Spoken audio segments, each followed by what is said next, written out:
From majors finally returning to the USA, to big tournaments in rare countries we never get to see, this past weekend was jam-packed with action on nearly every continent of the Smash world.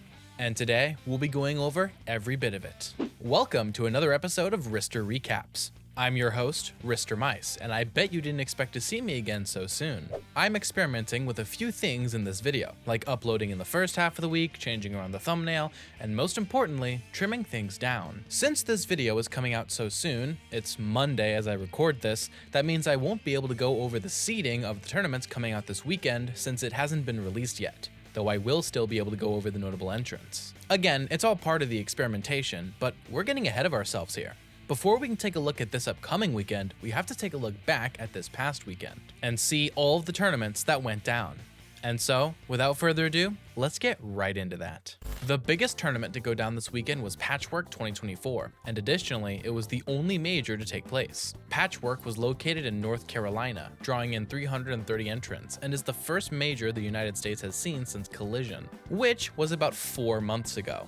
Additionally, Patchwork is the final major that the USA is hosting for this ranking season. So for a lot of players, this was their last chance to make their case in the mid-year rankings. The two grand finalists at Patchwork was Mudace, who won last year's edition, and Zamba, who had to claw his way to grands by slogging through losers bracket.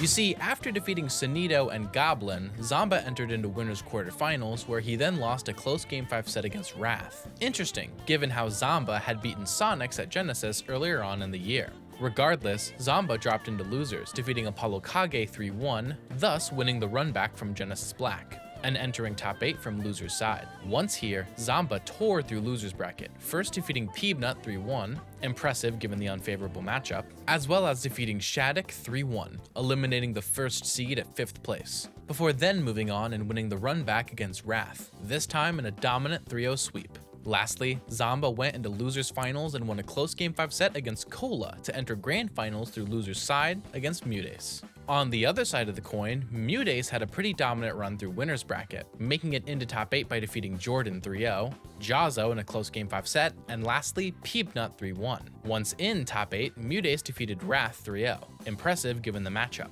and next defeated Cola in winners finals 3-1, entering grands from winners side to go up against Zamba. And grands would end up going Game 5 last hit, but in the end, Mudace would ultimately prevail, defeating Zamba 3-2 and defending his title from the last year as the Patchwork champion. Don't feel too bad for Zamba though, as he's claimed that he's officially back now, feeling more rejuvenated than ever. Part of that might be because Zamba finally got sponsored, being picked up by Stride Esports, who is also sponsoring Shattuck, Mudace, ESAM, and MVD. Quite a stacked roster if you ask me, and we're seeing more and more majors these days end with Stride versus Stride in grand finals. One or two more banger picks, Stride may have a roster to rival even Luminosity's stacked ranks very soon. As you may have surmised, this means that Cola placed 3rd at Patchwork, carrying over his momentum from his CEO win with electrifying Game 5 victories over Wilds' Kazuya, Mr. E's Lucina, and most impressively, reverse 3-0ing Shattuck's Corn in top 8. This set in particular was interesting because the fire alarm went off in the middle of it, interrupting the set in Game 4.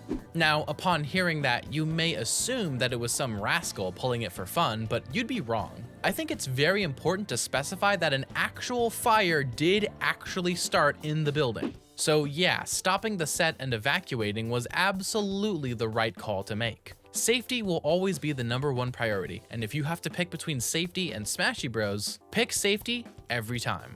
Either way, Cola ended up losing back-to-back sets versus Mudace and Zamba to place 3rd, but Cola's been doing really well, making a strong case lately for top 15 this season. Wrath had a good run to 4th place as the 7th seed with wins over MPG, Danny, Zamba, and Monty. And wait, I hear you say, Monty?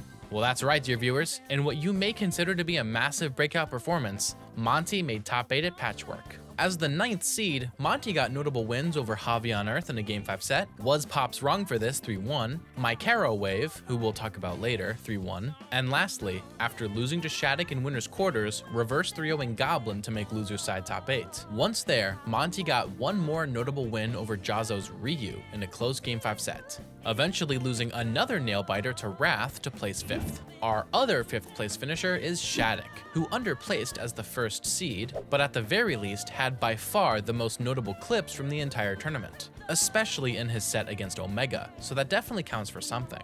Rounding out our top 8 is our two 7th place finishers, Jazo and Peebnut. Let's start with the one actually seeded to make it here, Peebnut. Technically speaking, Peebnut underperformed his number 6 seed, but got good wins over Gremlin, Choco Taco, Syrup, and lastly, Smub, who we will definitely be talking about later. But can we talk about how Peebnut's path had 2 Nesses and a Lucas? The whole mother franchise came out to stop this man. Jazo, on the other hand, came into Patchwork as the 18th seed, and had a tremendous run defined by insane comebacks. For a good example, take Jazo's set against Apollo Kage, a tense Game 5 that saw Jazo win at over 200%. After this crazy moment, Jazo would lose a Game 5 to Mudace, dropping into losers early. Jazo's crazy losers run to top 8 included wins over Regulo's Lucas 3-1, as well as Syrup's Ness in a Game 5 set. Because remember, Steve was banned at Patchwork. Lastly, Jazo beat Mr. E 3-1 to make top 8 through loser's side.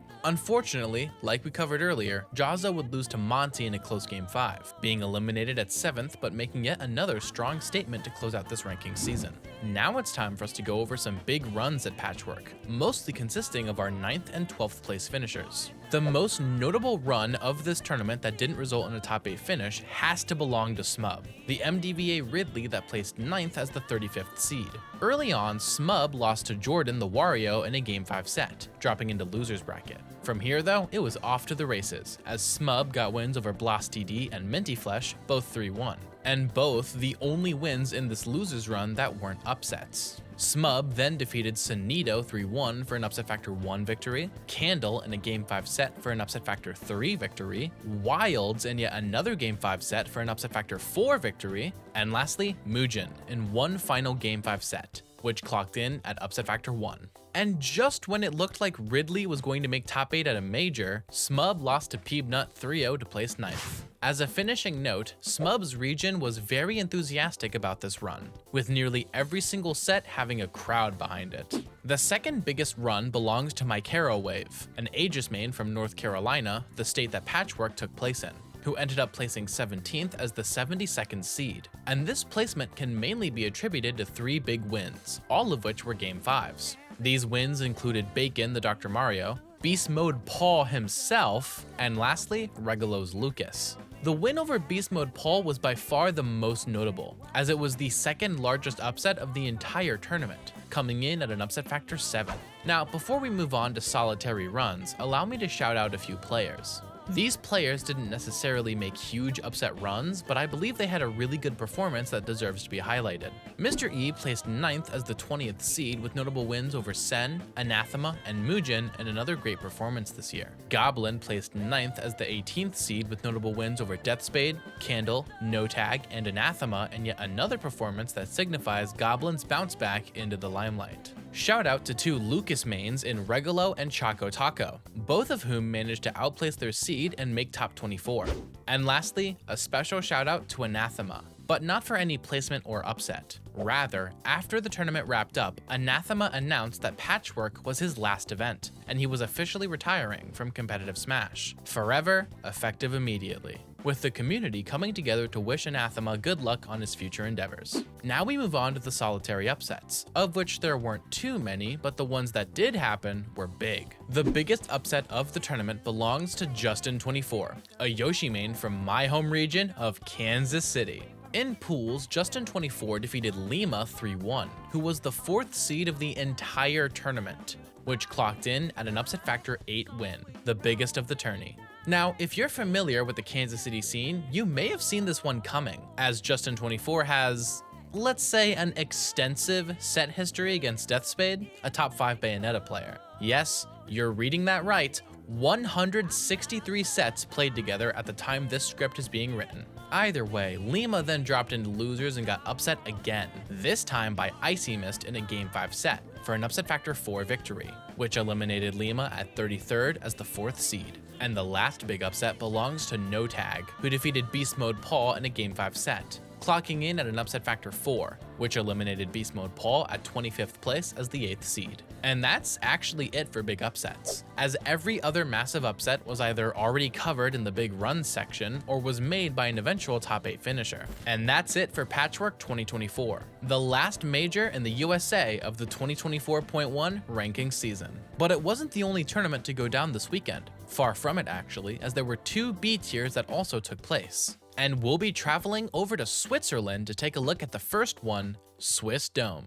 It is not every day that you see a tournament in Switzerland get big, much less a B tier like Swiss Dome ended up being. Pretty much the entirety of Europe's competitive scene flocked over for this tournament. Grand finals ended up being Tarek, the German Greninja, versus Super Semi, the Dutch Youngling. Tarek's path to Grands was an absolute sweep, not dropping a single game the entire time and getting notable wins over Tapsi, Leon, and Siski in order to do so. Super Semi, much like Zamba at Patchwork, had to slog through the losers bracket. Super Semi made it into winner's side top 8 by defeating Yaka, at which point he lost to Siski in winner semifinals. Dropping into losers and proceeding to defeat Lugi in a close Game 5 set, Dryby, the German Pichu main, in a 3-1, and lastly winning the run back against Siski in a 3-0 sweep, moving into grand finals from loser's side. And while it went to a Game 5, the only 2 Tarek dropped thus far, ultimately Super Semi couldn't quite close it out, and Tarek won Swiss Dome 2024, both of the grand finalists having a great weekend over the first seed, Siski, who ended up placing 3rd. The 4th place finisher of the tournament is Dryby, the Pichu main, who's quickly asserting himself as a top 5 rep of the character at least. As the 9th seed, Dryby defeated Swiss Byleth main Diak6, who was a top 8 seed, and after losing to Siski in winner's quarters, defeated a Shelly to make top 8, wherein Dryby then defeated both Yaka and Leon in close Game 5 sets, before losing 3-1 to Super Semi for 4th. The 2 5th place finishers, Lugi and Leon, had fairly standard runs, with Leon slightly underperforming and Lugi matching his seed exactly. And to round out our top 8, we have 2 players from Switzerland, Yaka and Diak6. If you're a longtime fan of this channel, you probably know who Yaka is. Yaka is not only considered generally to be the best player in Switzerland, but to this day, Yaka is still the only Isabelle player to win a C tier or above tournament. Anyways, as the 14th seed, Yaka got a tremendous upset victory over Lugi in a 3-1, and then defeated Deep Freeze, the Swiss Joker, in a reverse 3-0 to make top 8, losing only to Dryby in a Game 5 and Super Semi 3-0. Lastly, we have Diak6, a Swiss Byleth player who, along with Reno from Japan, is one of the few remaining solo Byleth players. As the 7th seed, Diak6 got good wins over Zeno as well as Tapsi, the German Snake main who was a top 8 seed, only losing to Dryby in a Game 5 and a 3-0 to Lugi. Now it's time for us to take a look at the other B tier that went down this weekend. Headed over to Japan to take a look at Itsukushima IV. The 2 grand finalists of Itsukushima IV were Hurt and Jogibu, and as you may have expected, Hurt made his way in through winners, defeating Maidokun, Ryope, Orca, Kashiya, and lastly, Goryoka. Where was Jogibu? In losers actually. After having made top 8 by defeating Omawatsu, Jogibu lost a Game 5 set to Goryoka, dropping into losers and defeating Crete the Palutena main 3-0, Ryope 3-1, who we will be talking about later, and lastly winning the run back against Goryoka in a dominant 3-0 sweep to make it into grands. But ultimately, no one could stop the Hurt dominance, and he defeated Jogibu 3-0, winning Itsukushima IV, his 5th ranked event win in a row. But the main story of this tournament, by far, is the 4th place finisher, Ryope. Ryope, the 17th seed, had a true breakout performance at this tournament, signified by the fact that he's the only one over this entire weekend who got any Lumi rank points, getting a 30-point increase because of this specific run. Ryope's long list of wins most notably includes a Game 5 victory over Rizeyasu, a 3-1 over Futarino Kiyomi-A, a 3-1 over Nizamamo, and lastly, a 3-0 win over Kashiya, the other breakout star of the tournament, before losing to Jogibu to place 4th. And that wraps it up for Itsukushima IV, meaning it's time we take a look at the C tiers that went down this weekend. The first one will have us travel to Australia for Phantom 2024. And it's not every day we head over to Australia for a tournament. I want to make sure I make a good first impression with a stylish outfit. So it's probably a good thing that this video is partially brought to you by End of the AM. Into the AM is an apparel company partnered with my channel, who's dedicated to helping you chase your passions by providing you with high quality, comfortable, and stylish outfits. While the 4th of July may be over, Into the AM's 4th of July sale is not, meaning you still have a little bit of time to head over and snag any of their items for up to 30% off. And for an even better deal, use my coupon code RISTER or any of my affiliate links, which are found in the description and the pinned comment. You all know I'm a personal fan of Into the AM's clothing, and I know you will be too. Remember, use my links or my coupon code RISTER for an additional 10% off of any order. Once again, big thanks to Into the AM for helping me bring this content to you. Now, where were we? Right, we were about to head over to Australia. Let's get on that, shall we? I'm going to be a bit more brief with these C tiers and mostly just go over the grand finalists. And for Phantom 2024, that's Kanaji and Zack. Kanaji, the first seed, made grands by defeating Scobo in a Game 5, DD 3-1, and lastly, Zack in yet another Game 5 in Winners Finals. Zack, having made it to Winners Finals with wins over Beat and Pelipper Piccolo, dropped into Losers Finals after losing to Kanaji and defeated Jay Dizzle in a close Game 5 set, moving back into Grand Finals from Losers' side. And in the first set of Grands, Zack would actually defeat Kanaji, resetting the bracket. And that reset also went to a Game 5, meaning that Kanaji and Zack played a grand total of 15 games together at this tournament. In this Game 15, Zack would steamroll Kanaji, going up 3 stocks to 1, with all hope seemingly lost. But that's when it happened. 1 stock, gone. 2 stocks, gone. Kanaji's barely been touched, but Zack manages to get him to a deficit of around 100%. There's no way you can make this comeback against Kazuya Mishima. Can you? Well, as it turns out, dear viewers, yes you can. With a 3-stock comeback in Game 15, Kanaji defeated Zack to become your champion of Phantom 2024. One of the best comebacks perhaps in all of Australia Smash history. Now we're headed back to North America for our last 3 C tiers, with the first one being in the USA, Aloha Beaches 2, Beach Off. The 2 grand finalists of Aloha Beaches 2 were Onin and Embo Z, who has been changing their tag like 10 times on StartGG, so I'm just gonna go with the most recognized tag for right now. Onin and Embo Z actually met in Winners Finals, with Onin defeating Dominique, Justice, and Mioxi, all in 3-1 victories, and with Embo Z doing so by defeating Smirk, Base Mage, and JDV, also all in 3-1s. In Winners Finals, Embo Z actually defeated Onin 3-0, moving into Grands. But after Onin dropped into Losers and beat JDV 3-0, they moved back up into Grand Finals and won twice in a row. First in a Game 5 set, and then in the reset, winning in a 3-0 sweep to become your champion of Aloha Beaches 2, Beach Off. It's now time for us to move down a bit and take a look at our last 2 C tiers, both of which took place in Mexico and both of which served as pre-locals of sorts for Smash Factor 11. The first of these 2 tournaments was El Dojo Masters 8 Prefactor, which saw Spargo and Rugal make Grand Finals. I know, it wasn't Spargo and Waka, stop the presses, this is revolutionary. Although Spargo and Waka did end up meeting in Winners Finals. Spargo beat Rugal Game 5 to make it there, and Waka beat Alandis 3-0. Once there, Spargo beat Waka 3-1 to advance into Grands. However, in the meantime, Rugal had been tearing through Losers, defeating Yu Carrera 3-1, Alandis in a Game 5 set, and Waka 3-1, to advance into Grands from Losers' side. Once there, Spargo would end up winning in a 3-1 victory, winning El Dojo Masters 8 from Winners' side. And the last tournament of note that went down this past weekend is WaTiki Del Prefactor, an offshoot of the Del WaTiki tournament series that I've covered on the channel previously when I made a video on La Posada Del WaTiki. Either way, the 2 grand finalists were Chag and MK Big Boss, with Chag making it there by defeating Mao and Cloudy, and with MK Big Boss making it here by defeating MK Law and Superdog. Once they were both in Winners Finals, Chag defeated MK Big Boss 3-0, advancing into Grands and casting Big Boss down into Losers to face off against Mao, a set that Big Boss won, albeit in a close Game 5. Moving back up into Grands, MK Big Boss proceeded to adapt expertly,